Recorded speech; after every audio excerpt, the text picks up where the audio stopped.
Here's a side hustle so simple that even a 12-year-old can do it. You don't have to spend any money to get it set up, and it's gonna make you passive income for years to come. Let me show you how. First, head on over to Pinterest and create yourself a business account. After you've created your account, click on Ads. Now this is where you're gonna find out what items are currently trending and selling well from Pinterest. You can select your trend type. I'm gonna personally go with seasonal trends because I know Father's Day is coming up and that's gonna do well.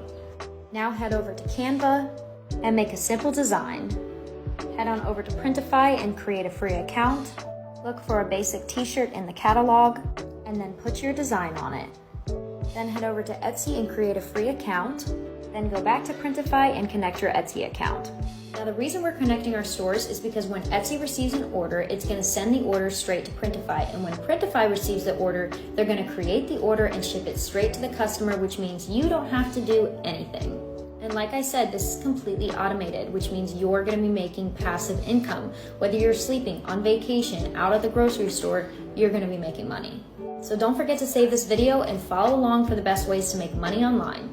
And if you're interested in how I make 4 digits in a day, then head over to my bio, check out my free beginner's guide. It explains exactly what it is that I do and how you can do it too.